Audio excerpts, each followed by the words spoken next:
الرحمن الرحيم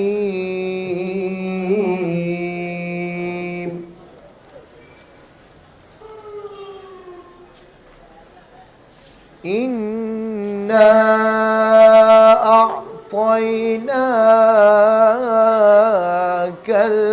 الكوثر فصل لربك وانحر إن شانئك هو الأبتر صدق الله العظيم نحمده ونصلي ونسلم على رسوله الكريم أما بعد فأعوذ بالله من الشيطان الرجيم بسم الله الرحمن الرحيم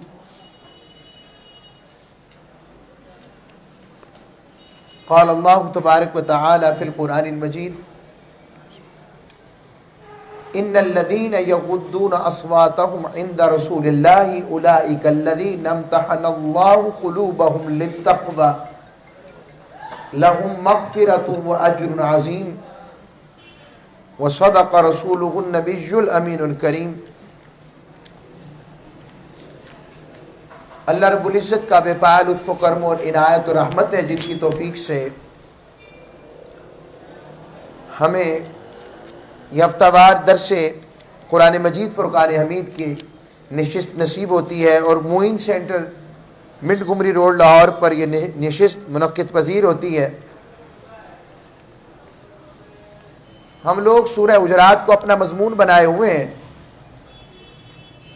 اور سورہ حجرات کی آیت نمبر 3 ہمارے مضمون کا حصہ، جس میں اللہ رب العزت نے ارشاد فرمایا کہ بے شک وہ لوگ جو اپنی آوازوں کو اللہ کے رسول صلی اللہ علیہ وسلم کی بارگاہ میں ادب تعظیم مصطفیٰ علیہ السلام کی خاطر پست رکھتے ہیں، نیچی رکھتے ہیں، ان کے دلوں کو اللہ رب العزت نے اپنے تقوی کے لیے چن لیا ہے، اور ان کے لیے مغفرت اور اجر عظیم رب باری تعالیٰ نے تیار کر رکھا ہے۔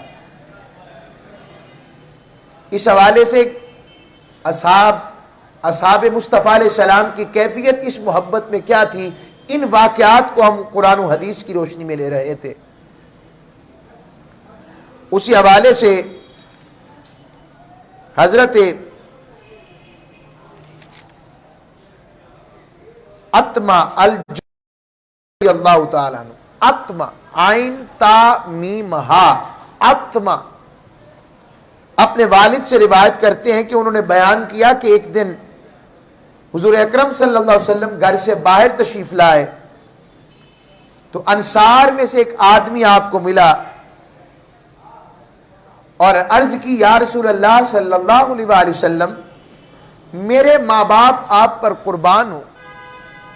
یہ صحابہ کا ادب، احترام اور حضور سے محبت کا عالم کیا ہے، ہم اپنے محبوب علیہ السلام کا کیا ادب کر سکتے ہیں جو صحابہ نے اپنے محبوب علیہ السلام کا کر کے دکھایا، جن کا آغاز بیان اور الفاظ ہی یہیں سے شروع ہوتے تھے، میرے ماں باپ آپ پر قربان، بے ابی انت و امی، یا کبھی کہتے فدا کا ابی و امی یا رسول اللہ صلی اللہ علیہ وسلم۔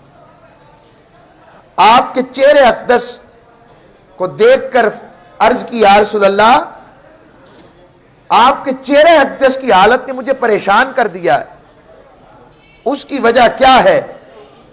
آپ صلی اللہ علیہ وسلم نے ایک لمحہ اس شخص کی طرف دیکھا اور فرمایا، فاقہ، بھوک۔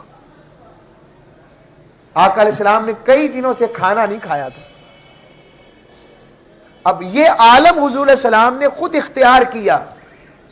حضور علیہ السلام کو فقر پسند تھا، اللہ کی بارگاہ سے فقر پسند کرتے تھے، اور فرمایا کرتے، میرا دل کرتا ہے مالک ایک وقت کا تو دے تو دوسرے وقت میں تجھ سے مانگ کر کھاؤں۔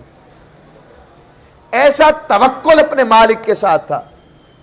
حضور علیہ السلام چاہتے تو کیا نہیں ہو سکتا، جو اشاروں سے چاند کو 2 ٹکڑے کر دیں، کنکریاں جن کا کلمہ پڑھیں، سورج جن کے ہاتھ کے اشارے پر پلٹے، حضرت سلمان فارسی کو وہ ڈلی دے تو وہ سونے کی ڈلی بن جائے، حضور سلمان علیہ السلام کی بادشاہت کے خزانے ختم نہ ہوں، میرے آقا تو ان کے بھی آقا ہیں۔ تو حضور السلام نے یہ کیفیت کیوں اختیار کی؟ اس لیے آقا صلی اللہ علیہ وسلم کو رب کے توکل اور بتایا کہ یہ دنیا ایک بھی ہمیشہ نہ رہیں گے، اور جنہوں نے رہنا ہے وہ کبھی ہمیشہ نہیں رہ سکیں گے، یہ بس ایک سرائے اور مسافر خانہ ہے۔ حضور السلام نے خود یہ چیز اختیار کی۔ اب جس سے محبت ہو، جس سے تعلق ہو، اور صحابہ وہ اور انصار جنہوں نے خون کا سودا کیا تھا، اپنے خونوں کا حضور السلام کی خاطر، مکہ والوں سے انہوں نے ڈائریکٹ لڑائی لی تھی، قریشیوں سے، حضور السلام کو رکھ کر، حضور السلام کی حفاظت فرما کر، اور کیا قربانی دی انصار مدینہ نے، اس کی مثال دنیا میں نہیں ملتی، سب کچھ ہی وار دیا محبوب پر۔ تو بس یہ سنا، وہ دوڑتے ہوئے وہاں سے نکلے، اپنے گھر آئے، گھر میں بھی کوئی کھانے کو چیز نہ تھی، وہ بنی قریظہ قبیلہ یہود کی طرف آئے، اور فی ڈول پانی نکالنے کے بدلے ایک کھجور پر مزدوری لی، ہائے ہائے، اور یہاں تک کہ گود بھر کر یا مٹھی بھر کر کھجوریں جمع کر لی، پھر کھجوریں لے کر آقا اسلام کی بارگاہ میں حاضر ہوئے اور آپ کے سامنے رکھ دی، اور عرض کیا یا رسول اللہ کھائیں، تناول فرمائیں، میری دعوت کو قبول فرمائیں۔ آپ صلی اللہ علیہ وسلم نے فرمایا تمہارے پاس یہ کھجوریں کہاں سے آئیں؟ سرکار کو بھی پتا تھا کہ اس کے پاس بھی کچھ مال نہیں ہے۔ ہائے لوگوں، ہم اس نبی کے امتی ہیں جن کو رب نے باخبر بنایا ہے۔ تو فرمایا، اس نے ساری بات حضور اسلام کو عرض کر دی، حضور نے ایسے ہی کہا، سبحان اللہ، فرمایا اس کا مطلب یہ ہے کہ میرا خیال کہتا ہے کہ تم اللہ اور اس کے رسول سے محبت کرتے ہو۔ ہائے ہائے ہائے ہائے، تمہیں محبت نے مجبور کر دیا، تمہارے اپنے گھر بھی کچھ نہیں تھا، ہو سکتا ہے وہ صحابی بھی بھوکا ہو، اس کے بچے بھی تڑپ رہے ہوں، مگر حضور سے محبت کا یہ عالم کہ آقا کی بھوک برداشت نہ ہوئی، بھاگتے ہوئے جا کر یہودی کی مزدوری کی، اور کھجوریں خود کھانے کے بجائے محبوب کے قدموں میں لا کے ڈھیر کر دی۔ قیمتی متاع، مزہ یہ نہیں ہے کہ 4 روپے ہوں تو 1 روپیہ خرچ دیا جائے، مزہ یہ ہے ہو ہی روپیہ اور وہ بھی اس کے نام پر لگا دیا جائے۔ آج کے دور میں مشکل ہے، مجھے علم ہے، مگر سمجھا رہا ہوں کہ یہ محبت کا عالم۔ عرض کی جی ہاں یا رسول اللہ، اور قسم ہے اس ذات کی جس نے آپ کو حق کے ساتھ مبعوث فرمایا ہے، بلا شبہ آپ میری جان، میری اولاد، میرے اہل و عیال، میرے مال سے بڑھ کر بھی آپ محبوب ہیں۔ آپ نے فرمایا تو پھر اگر ایسا ہے تو فاقہ کشی کا انتظار کر اور مصائب کا سامنا کرنے کے لیے کمر بستہ ہو جا۔ بس قسم ہے اس ذات کی جس نے مجھے حق، اس ذات حق کی جس نے مجھے حق کے ساتھ مبعوث فرمایا، یہ فقر و مصائب دونوں میرے ساتھ محبت کرنے والوں کے لیے آزمائش ہیں، اور وہ ان کی طرف اس طرح آتے ہیں جیسے پہاڑ کی چوٹی سے پستی کی طرف گرنے والا سیلاب تیزی سے آتا ہے۔ اس روایت کو امام طبرانی نے روایت کیا، یعنی فرمایا اگر محبت ہے تو پھر آزمائش بھی ہوگی، آزمائے بھی جاؤ گے، اور جتنی آزمائش کے راستے سے نکلتے جاؤ گے اتنا ہی تمہیں رب اور رسول اپنے قرب میں لیتا چلے جائیں۔ دیکھیں اس آزمائش کے لیے حضرت صدیق اکبر نے اپنا سارا ہی مال لٹایا، حضرت فاروق اعظم نے سب کچھ لٹایا، سیدنا عثمان غنی نے سب کچھ لٹایا، حضرت مولا علی اور مرتضیٰ نے بھی اسی طرح آقا علیہ السلام کی محبت میں یہودی کی مزدوری کی اور کھجوریں لا کر آقا علیہ السلام کی بارگاہ میں پیش کی، ان سے بھی روایت مروی۔ یہ میں آپ کو چند باتیں پیش کر رہا ہوں آقا صلی اللہ علیہ وسلم کی محبت میں، صحابہ اکرام رضوان اجمعین کی جو تھی۔ ایک اور صحابی ہے محبت میں، آج ہمارے پاس اصل میں اس محبت کی بات دور چلی گئی، دور ہو گئے، اور جب سے محبت میں کمی آئی ہے عمل میں بھی کمزوری آ گئی۔ محبت صرف یہ محبت کا تعلق ہے، مگر صرف میلاد منا لینا یا درس کا اہتمام کر لینا خالی محبت نہیں ہے، خالی محبت نہیں ہے. مزہ تب ہے جو سنے کچھ نہ کچھ تو رنگ نظر آئے نا. اور میں سمجھتا ہوں ہماری نوکری کا فائدہ تب ہو کہ ایک ساتھی بھی کوئی ہو کہے میں نے اپنے آپ کو بدل لیا ہے، میں اپنے آپ کو اللہ رسول کے مطابق کوشش کروں گا. جانتا ہوں بڑا مشکل ہے مگر رستے کا مسافر تو بنے. آپ نے کبھی سوچا تھا کہ آپ اتنی دکانیں ہر ایک نے ایک ہی طرح کا سامان رکھا ہوا ہے تو رزق ملتا ہے کہ نہیں؟ بولیں. توکل کی وجہ سے ملتا ہے نا. صبح آس پر آتے ہیں، آسرے پر آتے ہیں تو اس کے راستے پر توکل کیا تو رزق دے رہا ہے کہ نہیں؟ دے رہا ہے نا. تو جب اس کے راہ کے حقیقی مسافر بنیں گے تو راستے مشکل کر دے گا. اوروں کو مشکل رہا ہو لگ رہا ہوگا، چلنے والا کہے گا لطف آ رہا ہے. اسی طرح ایک اور حضرت عاصم بن قتادہ بیان کرتے ہیں، حضور کے ایک صحابی تھے حضرت زید، ان کو کسی طرح قریشیوں نے گرفتار کر لیا اور پھر ان کو قتل کرنے لگے. اور ان قتل کرنے والوں میں ابو سفیان اس وقت مسلمان نہیں ہوئے تھے، وہ بھی تھے. اور وہ کیا کرتے، کبھی حضرت زید کے کسی حصے کو چیرتے، کبھی کسی حصے کو چیرتے، کٹ ڈاؤن دیئر باڈیز، کاٹتے کہ چیخیں گے روئیں گے. اور کسی نے کہا اے زید تجھے اللہ کی قسم سچ بتا، کیا تو پسند نہیں کرتا کہ اس وقت تیری جگہ محمد ہوتے صلی اللہ علیہ وسلم، تاکہ ہم نعوذ باللہ انہیں قتل کرتے اور تم اس وقت اپنے اہل و عیال کے ساتھ ہوتے. اب دیکھیں محبت کا جواب. قسم پرسری کا عالم، اپنا کوئی موجود نہیں ہے مگر جو خلوص والے ہوتے ہیں ان کا گواہ رب بن جاتا ہے. اور اس کی گواہی یہ ہے کہ آج 1400 سال بعد بھی یہ حدیث اس طرح نظر آ رہی ہے. تو انہوں نے جواب دیا نہیں، اللہ کی قسم میں تو یہ گوارا بھی نہیں کرتا کہ میرے آقا و مولا محمد مصطفیٰ علیہ السلام کو اس وقت جہاں آپ رونق افروز ہیں وہاں بھی کوئی کانٹا چبھ جائے اور اس سے میرے محبوب کو تکلیف ہو اور میں اپنے آرام کے ساتھ اہل و عیال کے ساتھ بیٹھا رہوں، مجھے تو گوارا ہی نہیں ہے. اس عالم میں بھی وہ کہہ رہے ہیں کہ موت سامنے کھڑی ہے. کیا ایقان ہے، کیا محبت ہے، کیا یقین ہے، کیا چاہت ہے. اور کہتے ہیں ابو سفیان اس وقت کہنے لگے اللہ کی قسم میں نے آج تک ایسی قوم نہیں دیکھی جو اپنے سردار سے اس طرح ٹوٹ کر محبت کرتی ہو جیسے محمد مصطفیٰ کے اصحاب ان سے کرتے ہیں. کہ آقا صلی اللہ علیہ وسلم کی محبت کا عالم. حضرت خبیب کے بارے میں بھی آتا ہے، ان کو بھی شہید کیا گیا تو اسی طرح کی بات آتی ہے. سبحان اللہ سبحان اللہ. صحابہ کرام رضوان اجمعین نے اس طرح کے بے شمار واقعات صحابہ کی زندگی سے ملتے ہیں. یہ بھی ذکر آتا ہے، حضرت انس بن مالک روایت کرتے ہیں کہ آقا صلی اللہ علیہ وسلم کی میت میں ایک مرتبہ مسجد سے نکل رہے تھے کہ مسجد کے دروازے پر ایک شخصیت ملی، بزرگ آدمی تھے. عرض کی یا رسول اللہ متی الساعہ، قیامت کب آئے گی؟ آپ صلی اللہ علیہ وسلم نے فرمایا تم نے اس کے لیے کیا تیاری کر رکھی ہے، تمہاری تیاری کیا ہے؟ فرمایا فقال الرجل استقان ثم قال یا رسول اللہ ما اعددت لها کبیر صیاما ولا صلاۃ ولا صدقۃ ولکنی احب اللہ ورسولہ قال انت ما من احببت.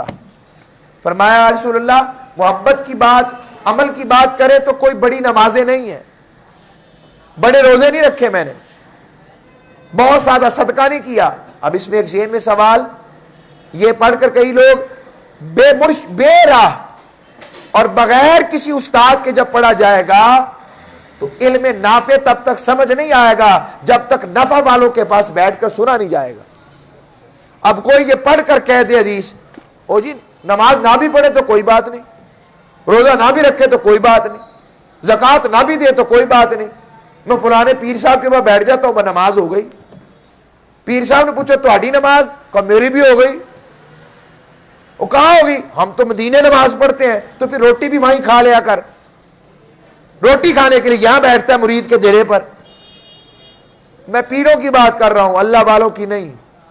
اللہ والے تو وہ ہیں اذا رؤوا ذکر اللہ، جنہیں دیکھو تو اللہ یاد آ جاتا ہے، جن کی صحبت میں بیٹھو تو رب کی بارگاہ اور رسول کی بارگاہ کے علم میں اضافہ ہوتا ہے۔ وہ حضرت علی اجویری داتا گنج بخش ہے، جو محدث بھی ہیں، مفسر بھی ہیں، مترجم بھی ہیں، شانوں والے ہیں۔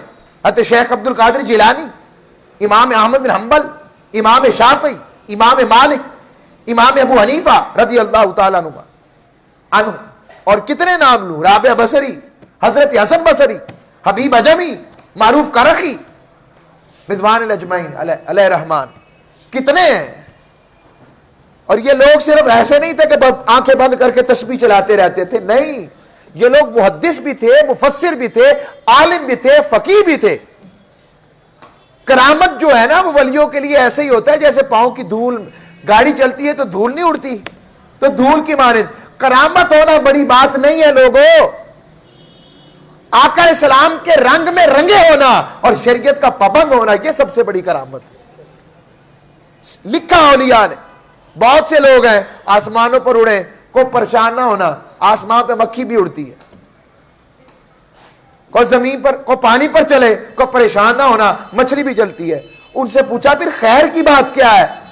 فرمایا سب سے بڑی بات یہ ہے دیکھو محبوب کا رنگ کتنا ہے، حضور کی سیرت کا رنگ کتنا ہے، حضور کی سنت کا رنگ کتنا ہے۔ جس پر یہ رنگ ہوگا اسے رنگ دکھانے کی ضرورت نہیں، جیسے سورج نہیں چمکتا تو سورج کو بتانے کی ضرورت نہیں پڑتی میں چمک رہا ہوں، سورج کی چمک خود ہی بتاتی ہے کہ سورج چمک رہا ہے۔ جو تقوی والے ہوتے ہیں تو تقوی والے بھی ایسے ہی ہوتے ہیں۔ واپس پلٹتا ہوں، عرض کی تو صحابی نے اصل میں یہ کہا، آقا علیہ السلام کے صحابی نے، یا رسول اللہ نمازیں بھی پڑھتا ہوں، صدقہ بھی دیتا ہوں، روزہ بھی رکھتا ہوں، مگر مان اس پر نہیں ہے۔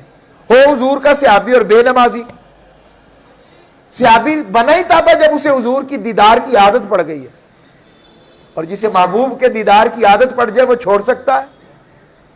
اور بھائی میں سادہ مثال دیتا ہوں، آپ کو جو کسی کے لاہور والے ہیں نا، کسی کے نان چنوں کی عادت پڑ جائے، مثال دے رہا ہوں، بڑی چھوٹی مثال، پھر سمجھ لگ جائے گی، روز ناشتہ چھولے اتھوں ہی کھانے نے، پاوے اتھوں ہی کھانے نے، چسکا لگ گیا تو چسکا پرے کر دیں۔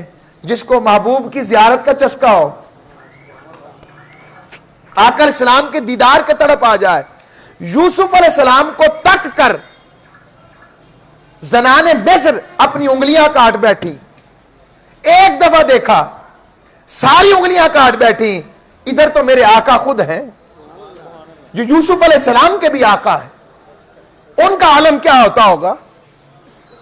اب میں اس پر ایک اور مثال دیتا ہوں، شراب عرب کے پانی کی طرح، جیسے ہم مشروب نہیں پیتے، کوکو کولا پانی ایسے پیتے تھے، قرآن نے حکمت تدریجاً اس کو حرام قرار دیا، مگر کیا وجہ ہے کہ جب شراب کی حرمت کا حکم آیا، تاجر شراب کے مٹکے لا رہے تھے، جب حکم آیا سارے ہی توڑ دیے۔ اس کا مطلب کہ انہیں آقا علیہ السلام کی محبت اور ذات میں ہر نشے سے بڑھ کر زیادہ پر نشہ عطا کیا تھا۔ نشے سے مراد رب کی معرفت اور محبت ہے، حضور علیہ السلام کی چاہت ہے۔ اور صحابہ کہتے ہیں ہم حضور کو تکتے بھی تھے اور ایسا حضور دکھتے تھے کہ نہ کبھی تھکتے تھے نہ اکتے تھے، بس دل کرتا تھا دیکھتے ہی جائیں حضور۔ لوگوں یہ محبت آج کمزور ہو گئی ہم تو صحابی کہہ رہے ہیں یا رسول اللہ مان مجھے اعمال پر نہیں، آپ کی محبت پر ہے، جو میں اللہ اور اس کے رسول سے محبت کرتا ہوں۔ فرمایا اچھا تو سن لے پھر، انت ما من احببتا، تو اس کے ساتھ ہوگا جس سے محبت کرتا ہو۔ لوگوں ہم بھی دیکھیں ہماری محبت دنیا میں کس کے ساتھ، ہم رشتہ داری میں کس محبت کو سامنے رکھتے ہیں، دنیا والوں کے کہ اللہ رسول کو؟ ہم لین دین میں کس کے حقوق اور حکم کو سامنے رکھتے ہیں، دنیا داروں کے اللہ رسول کو؟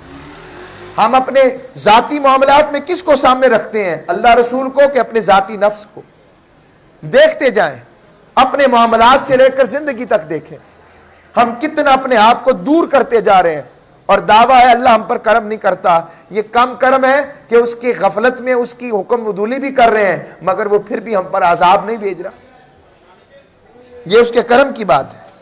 اور ایک اور روایت میں آتا ہے کہ ایک اور صحابی تھے، انہوں نے یہ پوچھ کر ساری بات ہو گئی تو مسجد نبوی سے نکلے، تو بزرگ تھے اور مثانے کا کوئی پرابلم ہوگا، ان کا پیشاب نکل گیا مسجد نبوی میں۔ یہ میں حدیث سنا رہا ہوں، مجھے پتا ہے میں کیا سنا رہا ہوں۔ صحابہ انہیں مارنے کے لیے دوڑے، مسجد نبوی مارنے کے لیے۔ حضور نے کہا نہیں، رک جاؤ رک جاؤ، آگے ہی تکلیف میں ہے، پیشاب رکے گی پھر تکلیف ہوگی۔ حضور کو اتنی بھی تکلیف اس کی گوارا نہ ہوئی۔ ہائے ہائے، کس قدر میرے محبوب کے پاس انسانیت کا اور اسلام کا درس امن ہے۔ آج ہم اس چیز کا خیال ہی نہیں کرتے، کسی کا دل دکھاتے ہوئے، کسی سے بات کرتے ہوئے، معاملات کرتے ہوئے، چلو چھوڑ دو اور کوئی بات نہیں، معاف کر دو، چلو پردہ پوشی کر لو، اگر وہ شرمندہ ہے تو چھوڑ دو، اس کے عیب کو نہ اچھالو۔ ہم کہتے تانوں پتہ ہے، پتہ کرتے کرتے اس کی وہ آگ بھڑکاتے ہیں، وہ زندگی بھر کسی کو منہ دکھانے کے قابل نہیں رہتا۔ اللہ کو ستار العیوب بھی بڑی پسند ہے۔ فرمایا آقا علیہ الصلوۃ والسلام نے، جو دنیا میں اپنے کسی بھائی کی ستر پوشی کرتا ہے اللہ قیامت کے دن اس کی ستر پوشی فرمائے گا۔